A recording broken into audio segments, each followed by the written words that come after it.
What do you do when the place that raised you no longer has room for you? Stick with me, I'm Sarah Bennett, as I try to hold on to the only home I've ever known. But the truth I uncovered nearly crushed everything I believed about love, loyalty, and blood. This is a story about legacy, loss, and the kind of betrayal that starts with a smile. I'm Sarah Bennett, 28 years old, born and raised in a little Tennessee town you probably haven't heard of unless you've tasted our wine. I work the land with my hands and heart, and while my job's officially Assistant Manager of Operations at Bennett Vineyards, I've always dreamed of having my own label. It all started on a morning soaked in gold, the kind that only autumn in Tennessee can paint. I walked the rows of Bennett Vineyards just after dawn, dew clinging to my boots, the air sharp with the scent of ripe Concord grapes and wet soil. The vines arched gracefully like they'd grown up with me, and in many ways they had. My fingers brushed over the leaves as if I were greeting old friends, and for a brief second I felt like I belonged again. The hills rolled in soft waves beyond the fence line, mist curling low between the rows. Somewhere a crow cawed over the silence. I closed my eyes and took it in. The coolness on my skin, the faint buzz of distant machinery, the lingering memory of Clara's laugh echoing in the space beside me. This vineyard wasn't just soil and stakes to me. It was a memory bank. I used to run barefoot through these very vines when I was 5, chasing Ethan through the mud while our dad shouted not to break the trellis. I learned to read by sounding out words on wine labels, to count by organizing corks. By 12, I was helping with fermentation, not allowed to drink, but trusted to listen, to learn. At the Saturday market that week, the town square was already humming when I got there. White tents bloomed on every corner like summer never quite left. The scent of kettle corn and cinnamon mixed with fresh-cut flowers, and the steady sound of bluegrass from a corner band gave the morning a heartbeat. Dad stood proudly at our stall in his wine-stained apron, spinning his usual tales to a crowd of locals and tourists. "We've been tending this land for generations," he boomed. "Bennett blood runs through these vines, and now my boy's bringing us into the future." Ethan, of course, grinned on cue. He was good at that. Charming. With his easy drawl and expensive haircut, he poured samples like a pro, making old ladies blush and young couples swoon. He joked with customers, tossing bottles into gift bags while I handled the register, replenished stock, adjusted displays. I caught Mom's eye as she fluffed Ethan's collar and smoothed his already perfect shirt. "Stand up straight, sweetheart," she said under her breath. "You're the face of the brand now." I smiled politely, nodded, then tucked a stray hair behind my ear and turned back to scribble sales notes. It didn't hurt, not exactly. It was more like an old bruise being bumped. I'd learned how to absorb it without flinching. Later that afternoon, I brought up an idea I'd been sitting on for weeks. "We should try developing a small batch muscadine blend," I said, unfolding a printout of regional tasting trends. "It's native, local, and trending in Nashville tasting rooms. I've tested the acidity with a varietal yeast that might surprise you." Dad didn't even look up. "Stick to what works, Sarah," he said, dusting off his hands. "Let Ethan steer the vision. He's got a good nose for business." My throat tightened, but I nodded again. "Sure," I said softly, folding the paper back up. I glanced at Ethan, but he was busy showing off our latest oak-aged Merlot to a brunette in designer boots. He didn't notice. That night, I pulled out the old sketchbook I hadn't touched in years, the one with faded pencil drawings of labels I dreamed of bottling. Golden Hour, Dust and Grit, Tennessee Soul. I traced the words like they were prayers, then tucked the book beneath my mattress again, where no one could see. But I remembered what Clara used to say. It was late summer when she told me, her voice rough from age but steady with truth. We were at the old oak table near the kitchen window, the same one where generations had tasted our earliest blends. She passed me a thimbleful of juice, not yet wine, and said, "Close your eyes. Tell me what you taste." I furrowed my brow. "Sweet, earthy, like honeysuckle after rain." She smiled. "You've got a gift for this, Sarah. This land speaks through you." That memory stayed with me even as I cleaned the counters, wiped glasses, made room for Ethan's awards on our shelf. The sun began to set as I stood at the top of the vineyard, looking out at the rows that ran like veins across the hillside. The sky burned copper and lavender. Below, the house lights flicked on one by one, glowing like fireflies. My voice caught in my throat. I thought this place was my future, but I was about to learn my family saw it differently. Dinner smelled like rosemary and lies. I stood at the stove, stirring roasted root vegetables while my mom folded cloth napkins into neat triangles, humming like she hadn't just spent the afternoon ignoring my ideas. Outside, dusk turned the vineyard a soft indigo, the air humming with crickets and early autumn chill. The house glowed warm and golden, a picture of comfort, but inside my chest, something sharp twisted with every beat. "Looks beautiful, honey," Mom said, glancing at the table one last time. "You always said it just right." I nodded, then rubbed my thumb against a grease stain on my jeans. My pulse had picked up without permission. Tonight mattered. I'd been working for weeks on a new blend, a bold, earthy red, using a hybrid Clara had once taught me about, and it had turned out better than I imagined. I bottled 3 samples, designed a label mock-up. This was the night I planned to present it. I thought, maybe they'd finally see me.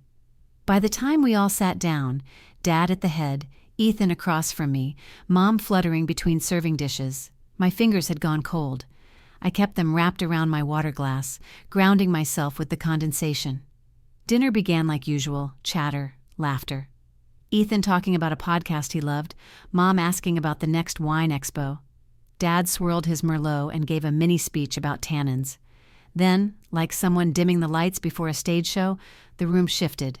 Dad cleared his throat. "All right," he said, tapping his fork against his glass. "We've got a little announcement." I straightened in my chair, heart rising fast and full. This was it.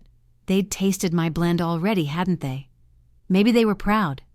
Maybe he was about to say my name. "We've decided," Dad said, pausing for effect, "that it's time to start planning the future of Bennett Vineyards."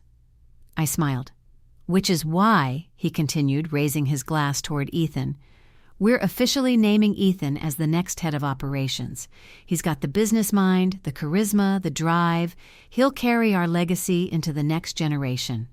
Time slowed. My fork slipped from my fingers and hit the plate with a sharp, echoing clatter. No one moved to pick it up, not even me. Ethan looked stunned too, but only for a second. Then he recovered, grinning in that charming way that had always gotten him out of speeding tickets and bad grades. "Wow," he laughed. "I didn't know you were going to announce it tonight." Mom beamed at him. "You deserve it, sweetie. You've worked so hard." I stared at her. Worked so hard?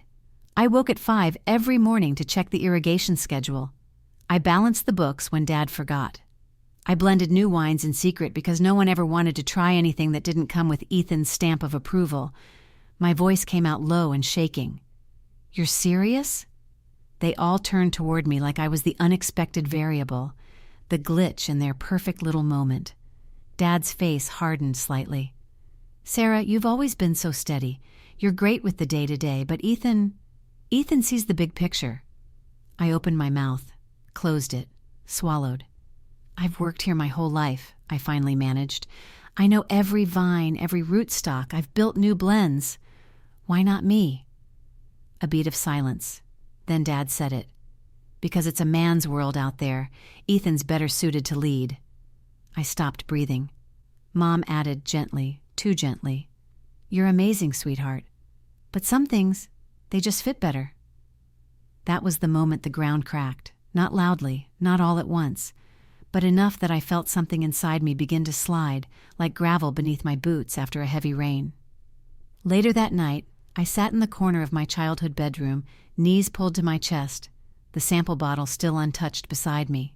I stared at the label I'd designed, a line drawing of the vineyard under a sunset, the words "Red Clay Promise" etched in script, and wondered if it had ever meant anything to them at all. The door creaked open. Soft footsteps, a familiar floral scent. Clara.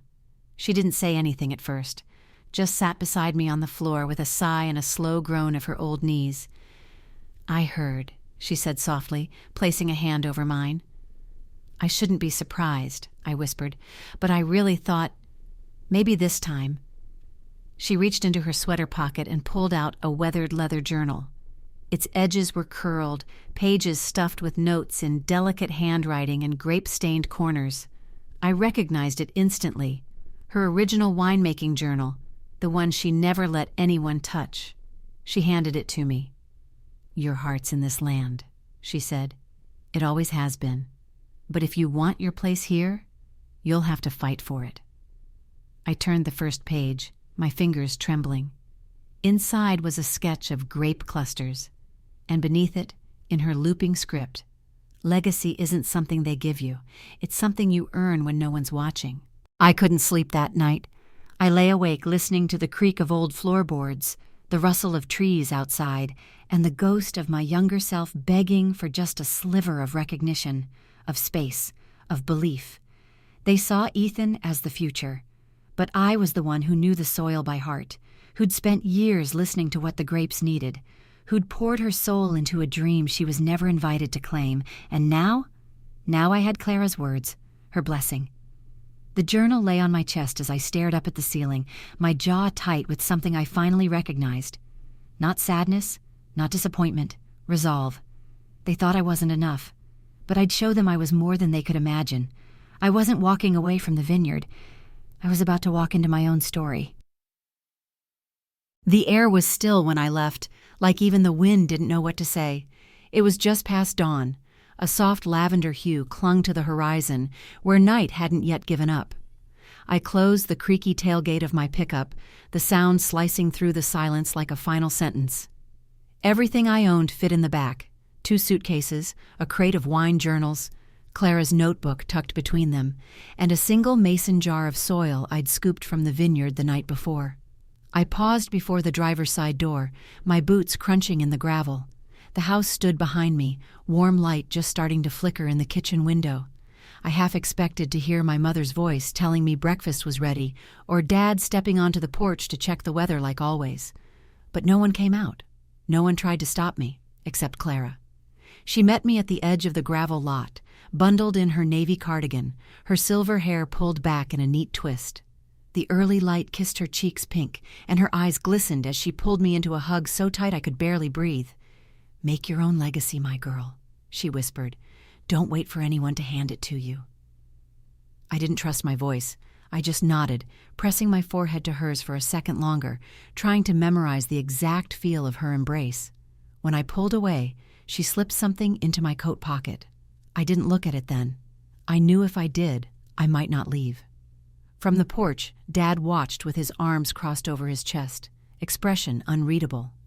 He didn't wave, didn't speak, just stood there like a statue carved from judgment and pride.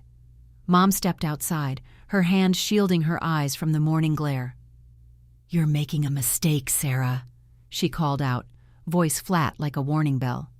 I stared back at her, the truck engine rumbling beneath my fingertips. "Maybe," I said, "but at least it'll be my mistake." Ethan appeared behind them, sleepy-eyed in his hoodie, scratching his head like he'd just realized I was serious. "Wait, you're actually leaving?"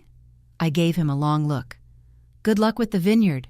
He opened his mouth, then closed it. I didn't wait for whatever half apology or confusion he might have thrown at me. The gravel spat dust as I pulled away. For the first few miles, I didn't cry. I just drove. Through the winding back roads I knew like old lullabies, past the red barns and rusted mailboxes, the landscape blurred into golden fields and thick woods. The radio played some old country ballad I didn't know the name of, but the lyrics clung to my ribs like they were written for me. "If you're gonna go, go fast. Don't let the pain catch up." I rolled the window down, letting the wind tangle my hair and dry the sweat on my palms. Every breath I took felt heavier than the last, like I was exhaling versions of myself I didn't need anymore. The sign for Nashville appeared just as the sun began to climb. Traffic thickened. Billboards rose like giants on either side of the highway, music venues, whiskey brands, real estate agents with 2 white smiles. The city skyline glimmered ahead, unfamiliar and sharp. Steel and glass instead of vine and oak. I didn't have a plan. Not really. Just a name scribbled on a napkin. a restaurant Maria had once mentioned when she visited the Vineyard last summer, praising their wine list and hinting that she knew the owner. I had $412 in my bank account, I had Clara's journal, and I had nothing left to lose. When I finally pulled off the freeway, the streets of Nashville greeted me with a chaotic buzz. Horns, shouting, distant music, the steady thud of life moving faster than I'd ever known it. I parked in front of the restaurant, my hands shaking as I killed the engine. It was a white bricked building on the corner of a busy street, with string lights dangling overhead like some kind of hopeful constellation.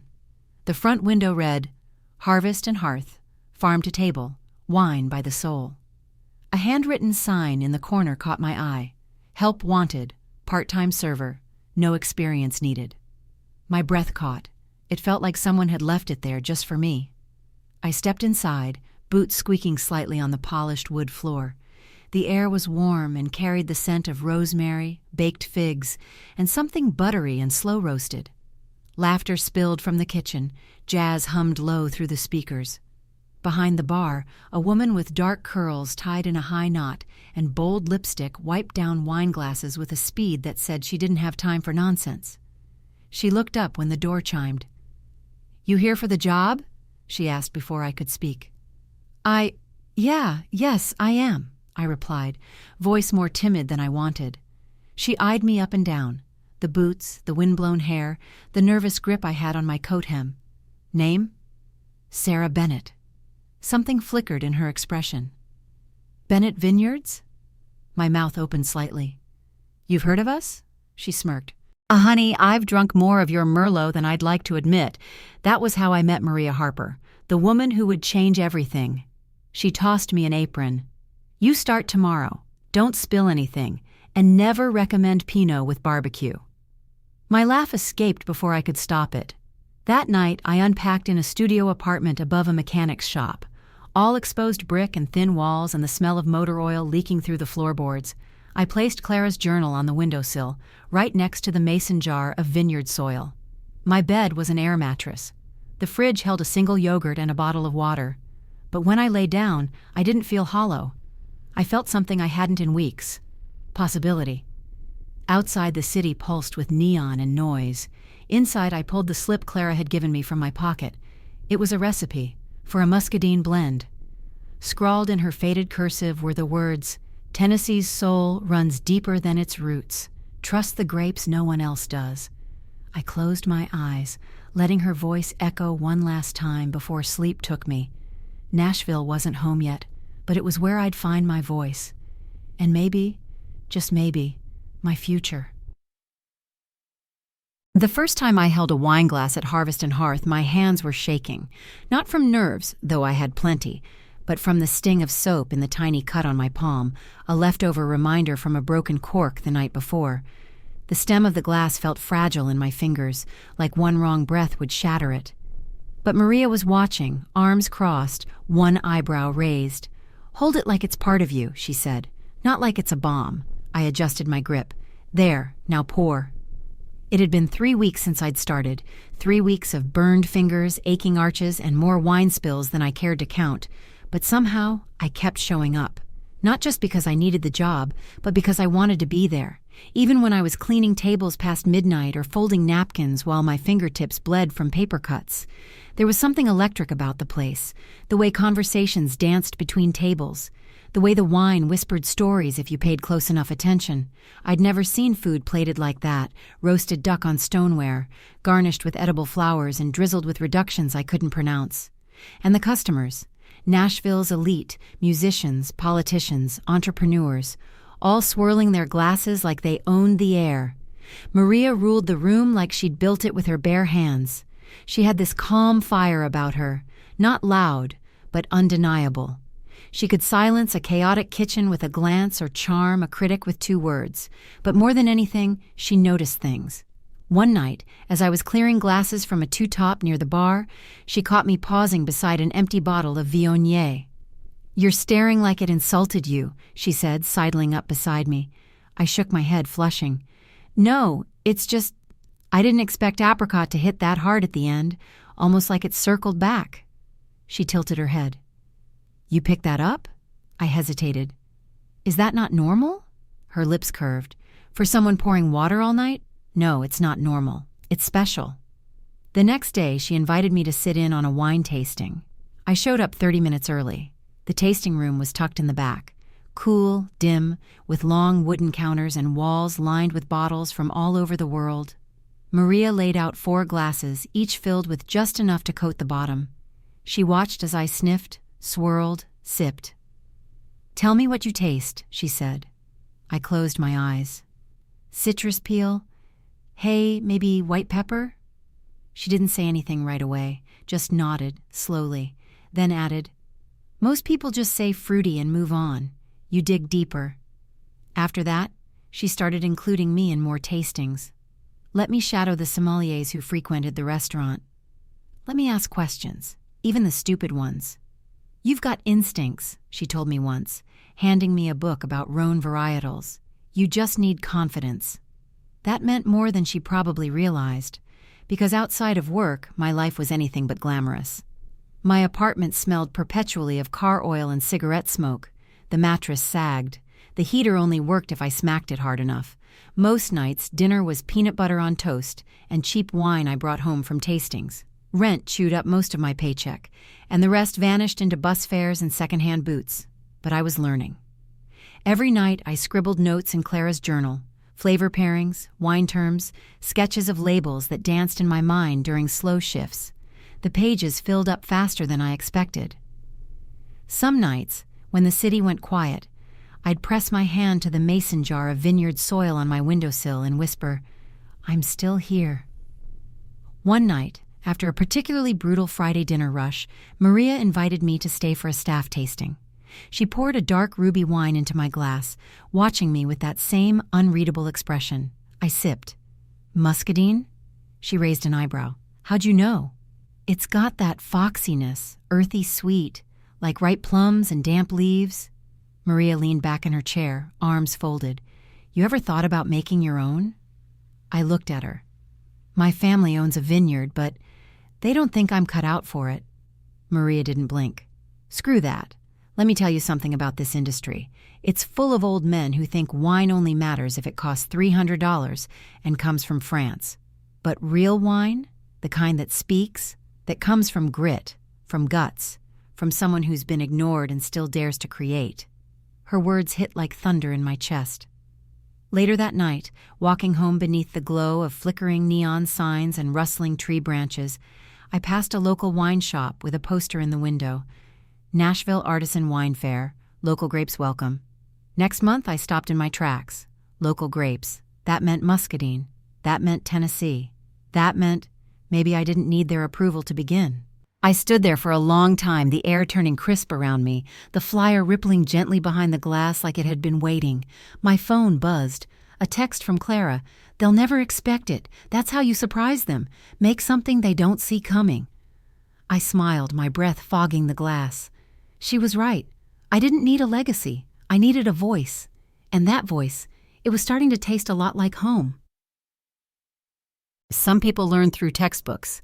I learned by standing in a borrowed kitchen at 2 a.m., swirling wine over a scratched counter while the scent of motor oil drifted up through the floorboards. The first time I brought home a bottle of Tennessee-grown muscadine, it was from a farmer's market I stumbled across on my day off. The air was thick with late summer heat, music from a fiddle band threading through the crowd like smoke. I wasn't looking for inspiration, just fresh tomatoes. But then I saw him. Jake stood behind a weathered wooden stall, sleeves rolled, hands stained with soil and sun. His crates were piled with wild muscadine grapes, dark, firm, glistening like marbles under the canopy shade. "You're selling muscadine in the middle of Pinot country?" I asked, half teasing. He looked up, caught the glint in my eye, and shrugged.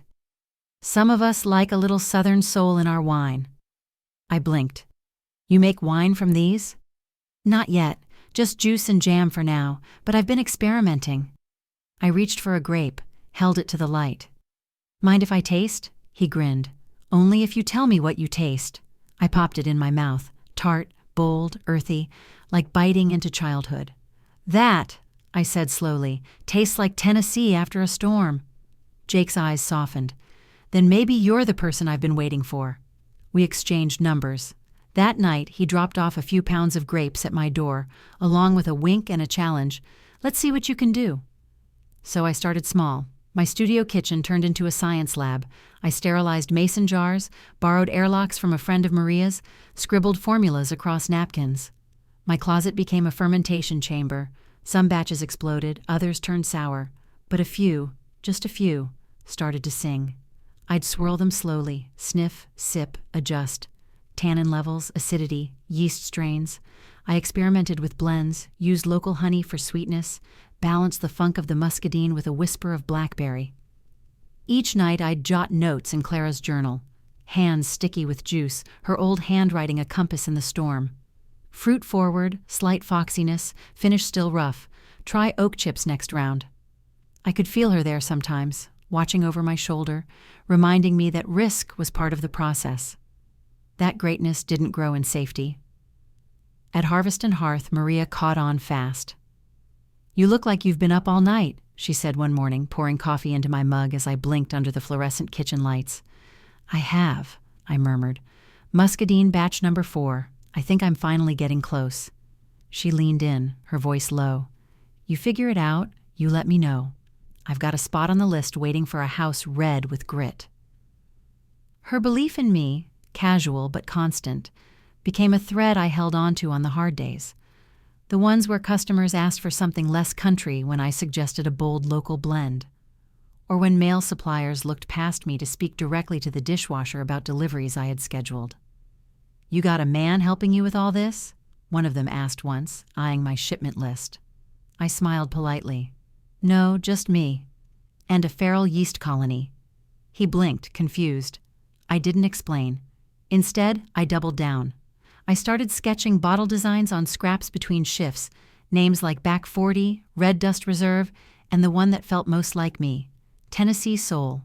It wasn't just about wine anymore. It was about taking something overlooked, wild, unrefined, underestimated, and turning it into something worth sipping slowly. Jake became more than a grape supplier. He'd drop by with samples and suggestions, staying to taste, tinker, dream. He believed in muscadine the way I did, not just as a flavor, but as a statement. "People call it rustic," he told me one night, sitting cross-legged on my kitchen floor. "Like that's a bad thing." I passed him a glass. "Maybe rustic's exactly what the world needs." He toasted to that. Sometimes, after a long shift, I'd walk home with a bottle tucked under my arm and this hum in my chest, like possibility had started to settle beneath my skin. Nashville hadn't softened me. It had sharpened me, refined me. I wasn't the girl who needed permission anymore. I was becoming the woman who dared to create without it. One afternoon, while restocking the wine shelves at the restaurant, a sommelier stopped by, a friend of Maria's, judging by the air kisses and insider lingo. I stood back, organizing bottles, listening to them discuss harvests in Napa and experimental ferments in Oregon. Then he picked up one of our newer wines, a blend I'd quietly suggested during a staff tasting weeks ago. "This is interesting," he said, swirling the glass. "Unexpected." Maria caught my eye across the bar. She tilted her head toward him. "Sarah made the call on that pairing." His brow rose. "Really? You've got a good palate." Something inside me flickered. Not pride. Not exactly. Validation. That I wasn't imagining this path, that maybe I belonged here after all. That night, back in my apartment, I poured the last of my best muscadine blend into a recycled bottle. No label. Just a strip of masking tape that read, "Test Batch, 5.2. Notes, rich finish, low acid, best yet." I held the glass up to the window. The city lights reflected off the crimson hue. The scent was bold, almost defiant. I took a slow sip and closed my eyes. It wasn't perfect, but it was mine. And maybe, just maybe, it was ready to meet the world. Dreams don't start in boardrooms. They start in dirt. The land I bought sat on the edge of a forgotten county road just outside of Nashville. 5 acres of wild brush, sunburnt weeds, and one half-rotted fence line barely holding its shape. It wasn't much to look at, but when I stepped out of my truck and let my boots sink into the soil, I felt something spark beneath the surface. I knelt and ran my fingers through the earth, dry, gritty, stubborn, but alive. Jake stood a few yards behind me, arms crossed, grinning like he knew exactly what was happening. "You sure about this?" he asked. "This isn't some curated vineyard in Sonoma." I rose slowly, brushing my palms off on my jeans. "That's exactly why I'm sure." I signed the papers that same week. My hands shook as I wrote the check, nearly all my savings gone in seconds. But when the notary stamped the final page, I felt the tightness in my chest loosen just enough to breathe. Tennessee Soul was born on a napkin and blind faith. I registered the name, sketched the logo on the back of an old receipt, a grapevine curling around a compass, and started planning my first official vintage. The vines came next. Jake helped till the land, his old tractor coughing like it needed a smoke break every hour. We worked in the blistering heat, dirt caking our skin, our laughter rising between swats at mosquitoes. Maria would show up now and then with iced tea and skeptical eyes. "You sure about this soil?" she asked once, nudging a clump with the toe of her boot. "It's scrappy," I said. "Just like me." We planted row after row of muscadine starts, their roots tentative, hopeful. I whispered to each one as we buried them. "Grow wild, grow proud." Meanwhile, Maria let me use her connections to bottle a micro batch of my last test wine. She handed me a few shelf spots at Harvest and Hearth and talked me up to a few bar owners she trusted. I still worked nights at the restaurant, still wiped down tables, still polished stemware. But after hours, I labeled bottles by hand, loading them into crates in the back of my truck with care usually reserved for newborns. The money ran thin faster than I expected. I skipped meals some weeks, watered down leftover soup, declined drinks when coworkers went out after their shifts. My phone bill went unpaid for a while. I washed clothes in the sink. The stress curled in my stomach like a fist I couldn't unclench. One night, I stared at my bank app until the screen blurred. I had $27.36 left. I almost called Clara, but I knew if I heard her voice, I'd cry, and I needed to stay standing. Instead, I opened the text she sent a week earlier. "Every great wine starts with a single grape. Keep pressing." So I pressed on. Jake offered to lend me money once, casually, like it wasn't the most generous thing anyone had ever said. I shook my head. "I need this to be mine, all mine."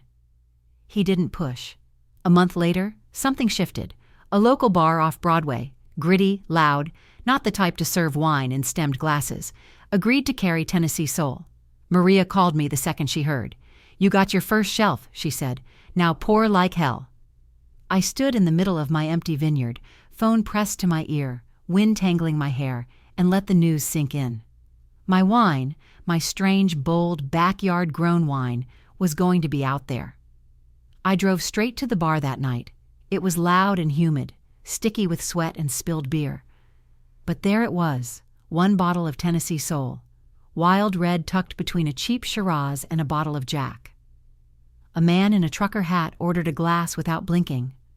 I watched from the end of the bar as he sipped, tilted his head and said, "Damn, that's different. I like it." It felt like winning the lottery. No confetti, no grand stage, just a nod from a stranger and a glass raised in appreciation. That was enough. Later that night, Maria, Jake, and I sat on the bed of my truck beneath a wide Tennessee sky, a half-empty bottle between us and stars crowding the dark. We clinked plastic cups. "To Tennessee Soul," I said. Maria added, "To breaking rules." Jake smirked. "To dirt that fights back." I took a sip and let it linger on my tongue. Bold, defiant, a little wild around the edges. It tasted like beginnings. But I knew this was only the start. Because shelf space is easy. Respect? That had to be earned. And the next challenge was waiting just around the bend. Wine can whisper, but it can also mock you, especially when it's being ridiculed in a room full of suits and silk. The Nashville Wine Expo was held in a towering glass venue downtown, the kind of place that smelled like money and eucalyptus candles. I wore my one good blazer, the hem stitched by hand after I tore at loading crates. My boots were scrubbed clean, but still carried the dust of my vines. My booth was modest, a fold-out table, a white cloth I borrowed from Maria, and 3 lined bottles of Tennessee Soul, wild red. No gimmicks, no polished display, just the truth in the bottle. Jake stood beside me, sleeves rolled, hair wind-tossed from unloading boxes. "Ready?" he asked. As I'll ever be. At first, people walked past without stopping. A few glanced. One guy whispered muscadine like it was a slur. A tall woman with a name tag reading "Some Certified" barely concealed her smirk before moving on. Then came the group. 3 men, all khakis and Rolexes, vineyard owners from somewhere west, approached with full glasses and louder voices than necessary. "Muscadine?" one of them asked, holding a sample bottle up to the light. "Is this a joke?" "Bet it tastes like Welch's with a hangover," another chuckled. Jake shifted beside me, jaw tightening. I smiled, the way you smile when you're bleeding but want them to see your teeth. "Would you like to taste it?" They declined, laughed as they walked away. The booth next to me, a Napa label, got a flood of praise. Cameras, flashbulbs, applause for their Bordeaux blend. Meanwhile, I poured quietly, offering sips to the brave and curious. Some winced, others nodded. A few took business cards, then disappeared. I kept smiling, but inside, something cracked. When the expo finally wrapped, I loaded the remaining bottles into the truck in silence. My fingers trembled as I snapped the last crate shut. Jake reached over and gently rested a hand on my arm. "They don't define you." "No," I whispered, "but they sure as hell make you feel like you don't belong." That night, a storm rolled in. I sat in my studio apartment, rain pounding against the windows like it was trying to break in. I couldn't sleep. The air felt too tight, like it was filled with all the words I hadn't said at the expo. Just after midnight, my phone buzzed. Clara. She'd sent me a photo, an old black and white snapshot of my grandfather, standing in a vineyard with a shovel in one hand and a bottle in the other. Beneath it, a message. He was laughed at too. Then he made the wine they couldn't ignore. I stared at the screen until the tears came. 2 days later, the vineyard got hit. A freak thunderstorm swept through just after dusk, ripping through the county like it had a personal vendetta. I drove out as soon as Jake called, heart hammering, headlights bouncing along the mud-slicked road. Rows of vines were flattened. Supports snapped like matchsticks. The muscadine leaves, delicate, broad, were shredded and scattered across the ground like confetti for a funeral. I stepped out into the storm's wreckage and dropped to my knees. It felt like someone had reached into my chest and twisted. Jake stood beside me silent. Finally, I muttered, "This might be it." He didn't argue, just crouched down beside me, picked up a snapped branch and examined the stem. "Some are still rooted," he said. "It's not all lost. But I don't have the money to replace what's gone." "Then use mine," he said, without hesitation. I shook my head. "I can't." "Why not?" "Because if I fail, it has to be my failure, not yours." He sighed, long and low. Then take my crop." I looked up. "What?" "Take it. I've got muscadine still standing on my side of the hill, enough to get you through the next batch." I stared at him. Rain still misting in the air, our boots sinking into the mud. "You'd do that?" Jake shrugged. "You'd do it for me." I didn't answer. I just stood and hugged him tight, the kind of hug you give someone who just gave you your dream back. The next few weeks were hard. We harvested what we could, salvaged the vines that hadn't snapped. I worked double shifts. Maria floated me a couple bottles from her reserves to blend. Slowly, the barrels began to refill. Then one afternoon, while scrolling through my phone on break, I saw it, a post from Bennett Vineyards. Ethan, smiling in a pressed white shirt, holding a glass of Merlot in front of the family's new tasting room. The caption read, "The future of Bennett Vineyards, innovative, refined, timeless." I stared at the screen, breath caught in my throat. They were throwing events, winning local awards, hosting tastings I used to plan. Ethan stood where I once stood, wearing a crown I'd earned and never been handed. It stung, more than I expected, but it also lit a fuse. Because if they didn't see me before, if they chose to forget, I'd make something they couldn't ignore. That night, I opened a package from Clara. Inside was an old bottle, one of the first vintages the vineyard ever produced, the label faded, but the cork still intact. There was a note tucked underneath. "You come from fire. Now make them feel the heat." So I did. I bottled the next batch of Tennessee Soul with new labels, bolder, fiercer, a blend that didn't ask for respect, it demanded it. Every storm had tried to bury me, but I kept growing, because vines don't just grow in sunshine. They grow through wind and rain and hands that refuse to give up. And now, I was ready for the next leap, even if it meant risking everything. Some moments don't whisper, they roar. It started with a flyer. Maria slapped it down on the bar after closing, wine glass in one hand, that look in her eye that always meant trouble, or greatness. National Wine Competition, Napa Valley. Entries: open, innovative, and regional blends encouraged. Read the fine print, she said, smirking. I leaned in, scanning the page. One sentence snagged my breath like a hook in the ribs, celebrating wines that defy tradition and redefine terroir. I looked up slowly. Are you serious? Dead serious, she said. This is your shot, Sarah. It's time. The words hung there. Your shot.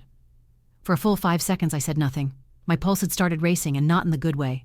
In the way that meant I was already doing the math in my head. Entry fee, $500. Shipping samples, another $200. Travel? Ha! Didn't even make the list. I barely had enough to cover next month's rent. Still, something stirred. Could I actually do this? Could Tennessee Soul, my scrappy little wine born from stubborn grapes and sleepless nights, stand in a room with bottles from Napa, from France, from labels that had generations of wealth and legacy behind them? I'm not ready, I said softly. Maria raised an eyebrow. You're not ready, or you're scared. My jaw tightened. She didn't push me, just tapped the flyer once before walking away, leaving me with silence and possibility. That night, I sat on the floor of my apartment, surrounded by empty bottles, grape-stained notebooks, and the last sample of my new blend. I unscrewed the cap and poured slowly, letting the deep crimson swirl in my glass. My hands trembled. This was Clara's Reserve, a muscadine red aged in borrowed oak blended with a touch of blackberry for body, and a single drop of Maria's favorite fig reduction, just to keep her heart in it. It was bolder than anything I'd made, a little wild, a little wise. I took one sip, and I knew. This wasn't just good, it was mine. I opened Clara's journal and wrote one line across a blank page. I'm not asking anymore. The next morning, I listed my old guitar online. It was the last thing from my teenage years, a battered Martin that still had Clara's initials scratched faintly into the pickguard. She'd taught me my first chords. I almost didn't go through with it, but I needed the entry fee. I needed to bet on myself. Within hours, it sold. I packed it carefully in bubble wrap, wrote a goodbye note I didn't sign, and dropped it at the post office without looking back. With the money wired, I registered. Entrant, Tennessee Soul, Clara's Reserve, red wine, muscadine blend. 3 days later, I shipped the samples. I stared at the tracking number like it was a lifeline. Then I waited. Every day felt like a pendulum swing, from confidence to terror, from resolve to doubt. I'd catch myself staring into space, wondering what Clara would say if she could see me now. And then, one afternoon, I overheard something that made my heart go still. I was pouring wine at a local artisan fair, a pop-up Maria had organized, when I heard my father's voice. I hear Ethan's flying out to Napa next week, he said, representing Bennett Vineyards at the competition. My stomach dropped. He was competing, in the same event. The air shifted. I turned slightly, just enough to catch sight of them. Dad, tall and crisp in his vineyard polo, and Mom beside him in pearls and linen, holding court among other vendors. Ethan stood a few feet away, grinning, a wine glass in hand. He didn't see me. I ducked behind a tasting barrel, breath shallow, pulse roaring in my ears. They didn't even know I was in the same competition, and I liked it that way.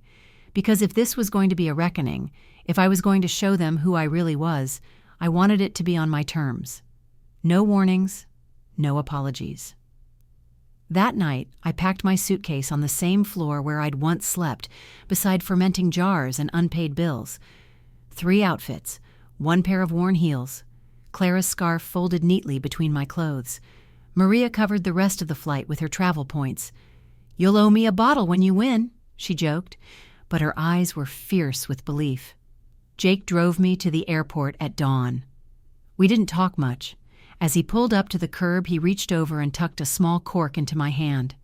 "From the first batch," he said, "for luck." I curled my fingers around it. "Thank you," I whispered. "You're going to blow them away, Sarah." I stepped out of the truck, the air cold against my cheeks, my bag heavy with everything I'd built. As I walked toward the terminal, I could hear Clara in my head. "You don't need their blessing. Just give them something they can't ignore." I clutched my boarding pass like it was a torch, because this wasn't just a competition. It was a declaration. I was done being quiet, done waiting for permission. I was flying to Napa to pour my soul into a glass and see who had the courage to taste it. Napa didn't smell like home. It smelled like eucalyptus trees, money, and perfectly aged oak barrels, polished, manicured, curated down to the gravel in the driveway. The air was crisp, the kind that made you straighten your posture without meaning to. Every detail of the competition venue screamed legacy, which made me feel, immediately, like an outsider. The main hall was a converted winery estate with high ceilings, chandeliers made of wine bottles, and walls lined with banners from past winners. Names like Chateau Lorne, Harrington Ridge, Valmont Estate, names whispered in tasting rooms and engraved in gold on label collars. I stood by my setup station, table 43, dressed in a clean black blouse, jeans pressed straight, Clara's scarf tied at my neck. My hands wouldn't stop shaking, so I tucked them behind my back, clutching the cork Jake had given me. It was still warm from my palm. Around me, other winemakers, mostly older men in designer blazers and soft leather shoes, carried themselves like they were born into this world. They moved in quiet packs, speaking in code. pH 3.6, malolactic finish. The Vineyards altitude really helped our 2021. I tried not to listen. My station looked bare compared to theirs. No vertical display, no sleek tasting cards. Just 3 bottles of Clara's Reserve, a handwritten note card with tasting notes, and one folded photo of the vineyard taped to the edge of my table. Me, Jake, and Maria grinning in front of the vines, sunburnt and proud. People walked by slowly. Some stopped, some didn't. I forced myself to breathe, to stand tall, because this moment, wasn't about fitting in. It was about standing out. The first judge approached just after noon. A woman in her 60s, silver hair slicked into a low bun, clipboard tucked tight under her arm. She raised an eyebrow when she saw my bottle. "Muscadine?" she said, like she was asking if I'd made wine from moss. I nodded. "It's a bold southern red, aged in white oak. High acid, low tannin, slightly sweet finish, a twist on tradition." She stared at me, then poured a small sample. She swirled, sniffed, sipped. Her eyes didn't widen. They didn't narrow. She simply made a note on her clipboard and moved on. That was worse than praise or criticism. It was silence. An hour passed, then 2. People tasted. Some wrinkled their noses. A few asked questions. Most just nodded politely and left. One man whispered to his assistant, "Charming concept, no legs." I nearly walked out, but then I spotted them. Table 5. A few rows over. Dad, Mom, Ethan. They stood beneath a large Bennett Vineyards banner, Ethan in a navy jacket, hair styled back, pouring their signature Cabernet with practiced ease. Their setup looked like a showroom, mahogany display risers, printed brochures, a digital slideshow on a mounted screen. A line of tasters stretched from their table. I ducked behind a support beam before they could see me. I wasn't ready, not yet, not until I'd earned my place. Just then a voice startled me. "You all right?" I turned. The silver-haired judge had returned. "May I ask," she said, motioning toward my label, "who Clara is?" I swallowed. "My grandmother. She taught me how to taste grapes before I knew how to spell tannin. She believed that muscadine could be more than just a backyard grape." The judge looked at me for a long time, then reached into her folder and pulled out a small orange sticker. "Finalist, most innovative blend." She placed it at the edge of my bottle. My knees nearly buckled. "You earned this," she said, then moved on. A breath left my body that I didn't know I'd been holding, and suddenly, people noticed. The sticker caught light, caught eyes. A small group formed around my table. A woman in heels asked to taste the story as much as the wine. A man from Chicago said, "My wife's from Tennessee. She's going to love this." I handed out every last business card I had. Somewhere during the rush, I felt a shift in the air. I looked up, and there he was, Ethan. He stood across from me, glass in hand, brows drawn. "You're here?" he asked. I steadied my voice. "Looks like it." He looked at the bottle, read the label. His mouth opened, then closed. "Muscadine? Seriously?" "Seriously." He sniffed the air like he couldn't believe it. "You could have said something." I smiled. Would it have mattered? Before he could answer, a volunteer called for the finalists to prepare for the final tasting round. Judges would be selecting the most innovative wine, the competition's highest honor for unique blends. That included me. I wiped my palms on my pants, picked up the last remaining bottle of Clara's Reserve, stepped forward to the judging table. My hands were steady now. I poured, explained the fermentation process, described the soil, the varietal, the aging in borrowed barrels, and the fig undertone I fought tooth and nail to get right. I spoke of Clara. Of grit. Of grapes people forgot. One of the judges nodded. Another took a second sip. I stepped back. The room felt small and enormous all at once. Ethan's voice echoed somewhere behind me, explaining the heritage of our family vines, the purity of the Bennett legacy. But I didn't listen. I only heard my heartbeat, because my whole life had been leading to this moment. And now, the judges were deciding. Would they see what I saw in those grapes? Would they taste everything I'd poured into that bottle? Every sleepless night, every slammed door, every refusal, every root, every rebirth? Would they see me? There's a kind of silence that comes before a name is called. It hums in your ears. It settles in your chest. It makes your breath feel like glass. I stood behind the curtain with the other finalists, the crowd beyond us a blur of suits, sequins, and clinking glasses. The hall glowed under golden chandeliers. Wine glimmered in stemware like liquid jewels. Somewhere out there my parents were seated, and Ethan, and judges holding the fate of every bottle that had dared to be different. My palms were damp.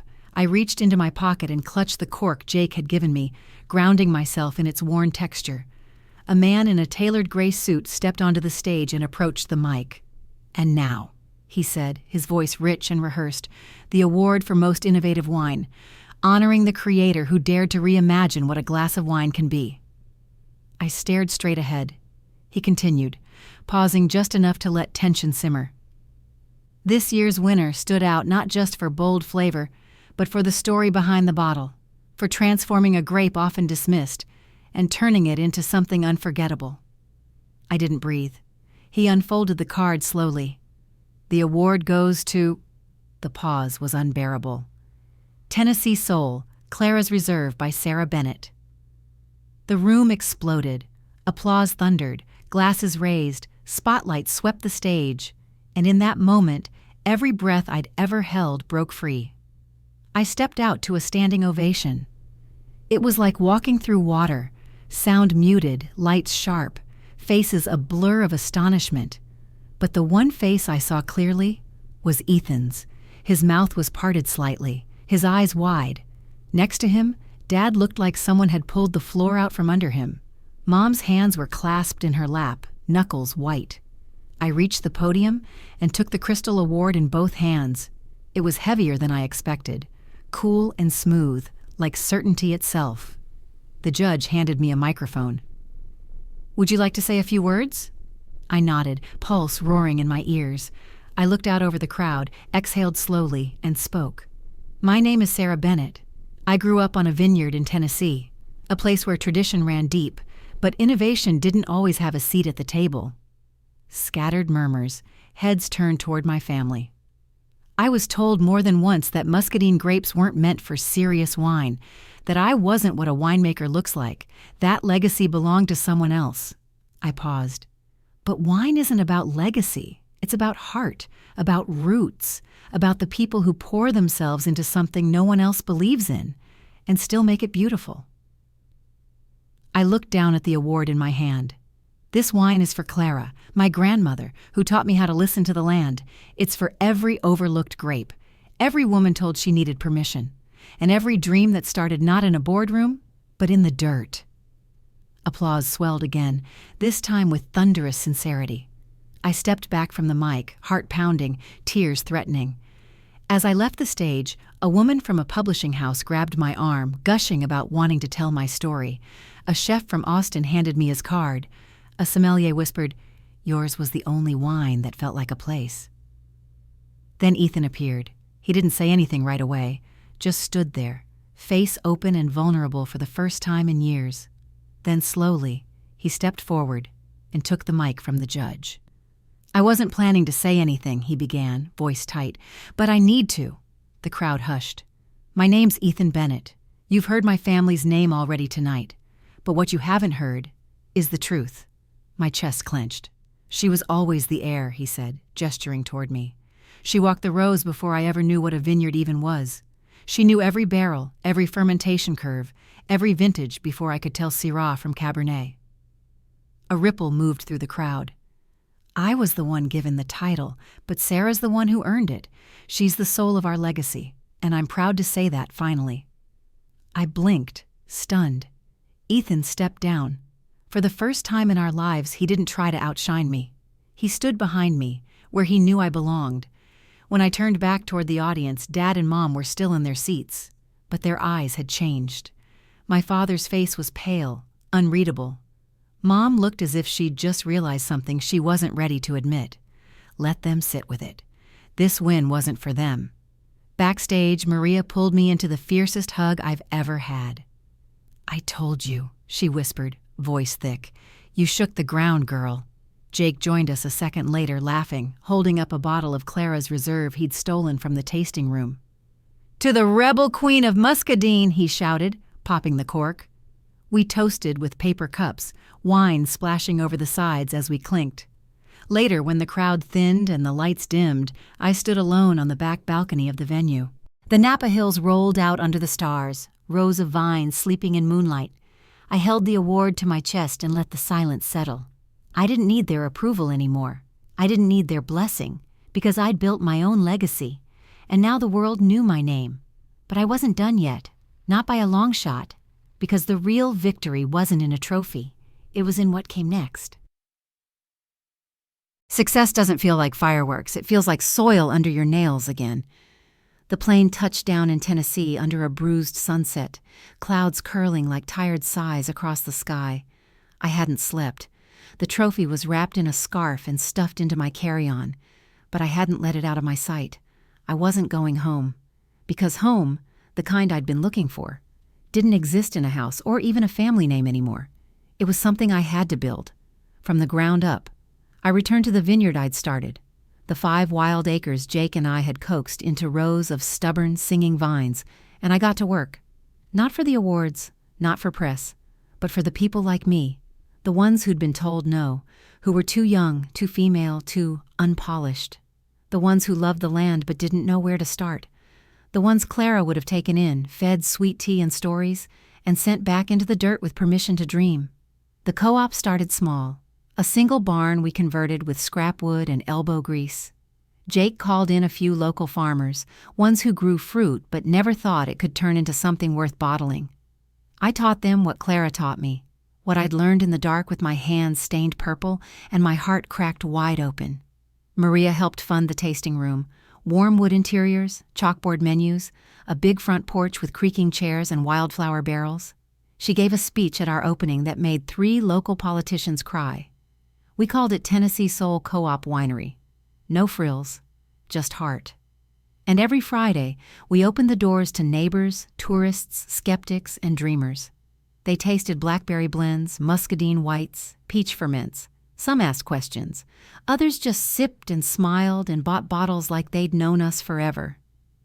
I looked out one evening from the porch, dusk spilling orange over the vines, a dog curled at someone's feet, a little girl chasing fireflies between rows, and thought, this is what legacy looks like, not a name, a movement. One evening, as we wrapped up a bottling session, Jake nudged my elbow. "We've got visitors." I turned, wiping sweat from my temple, and froze. Dad and Mom stood at the edge of the gravel drive, both dressed in vineyard wear, too clean for work but too casual for performance. Dad held a wrapped bottle, Mom had a paper bag in one hand, maybe a pie. For a second, none of us moved. Then I nodded, slowly. "You can come in." They walked up the path like it was sacred ground, and maybe it was. The air between us buzzed with old tension and newer truth. Dad cleared his throat. "We heard about the co-op, about what you're building." I didn't answer. Mom stepped forward, eyes softer than I remembered. "We were wrong, Sarah, about all of it."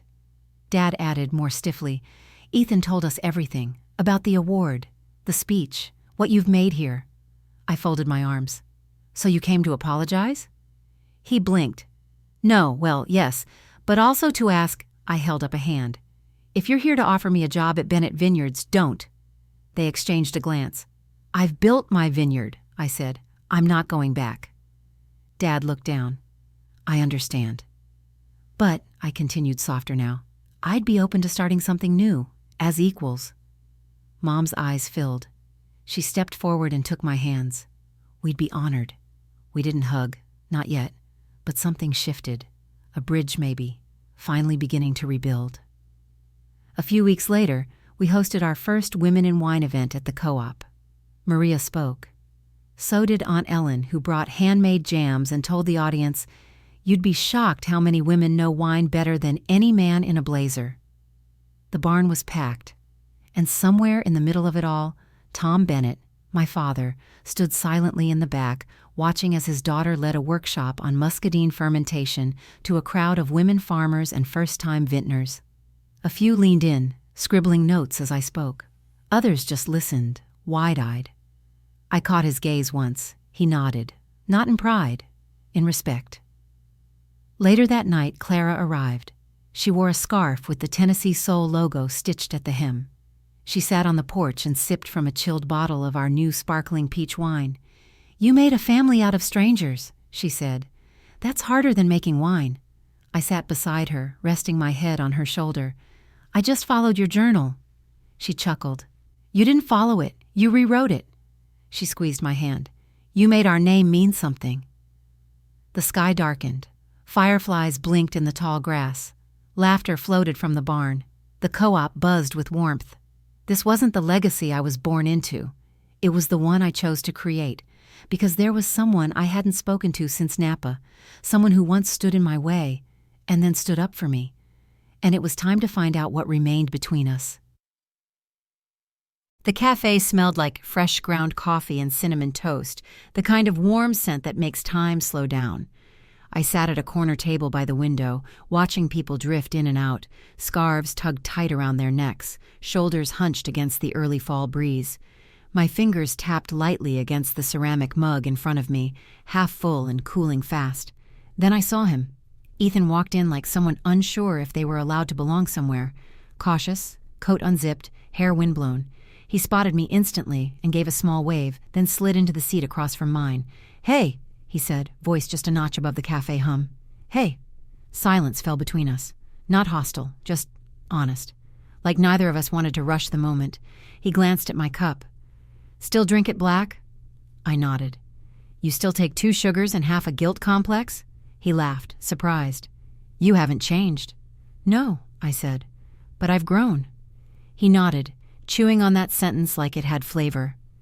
We sat for a while, catching up in the simplest way, trading stories, remembering vineyard summers when we were kids, sneaking grapes when no one was looking, daring each other to sleep in the old wine cellar. He told me about his marketing plans for Bennett Vineyards, how he wanted to lean into the family's story now, not just the product. "I want to be better at this," he said suddenly, "at being your brother."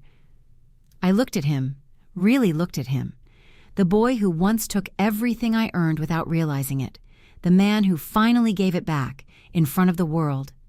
"You're off to a good start." He smiled, but it didn't reach all the way. Sometimes I wonder what would have happened if I hadn't spoken up at the competition. "You did," I said. "That's what matters." He reached into his coat pocket and slid a folded paper across the table. It was a flyer. Community Collaboration Grant, Female-Led Agricultural Projects. I thought maybe Tennessee Soul could apply. Or your co-op. You'd qualify easily. I know people on the board. I stared at it for a long beat. Not because I needed it, But because this gesture, this quiet offering, felt like the kind of apology that mattered. Thanks, Ethan. He stood first when it was time to leave. We hugged, not the awkward kind, but the real kind. Arms tight, shoulders slack, breaths deep. A hug that made space for the past and room for the future. Come by the Vineyards sometime, he said before walking out. It's still home, you know. Maybe, I replied, if there's wine. He grinned over his shoulder. Always. Later that week, Mom and Dad came by the co-op for our harvest celebration. It was awkward at first. Dad lingered by the mulled wine station. Mom inspected every bottle like it might be a trap. But when Aunt Ellen handed them fresh cider and pulled them into a game of wine trivia with the local farmers, something shifted. They weren't the center anymore, but they weren't the enemy either. As dusk rolled in and fairy lights blinked to life across the vines, I stood beside Clara near the edge of the co-op rows, both of us holding glasses of Clara's reserve. She was bundled in one of our branded scarves, a Tennessee Soul pin on her lapel like a badge of honor. You know, she said, watching families mingle and laughter float through the breeze, I used to think legacy was something you protected. I sipped, letting the flavor unfold, tart, grounded, hint of fig. And now? I asked. Clara smiled, eyes glinting. Now I know it's something you share. We clinked glasses. Later that night I walked the original vineyard grounds, Bennett Vineyards, with Ethan. The air was sweet with crushed grass and memory. The vines were well kept, the rows familiar but distant. This place looks the same, I murmured, fingers brushing the leaves. But it doesn't feel the same, Ethan replied. No, I said. It feels open. He stopped near a bench overlooking the slope.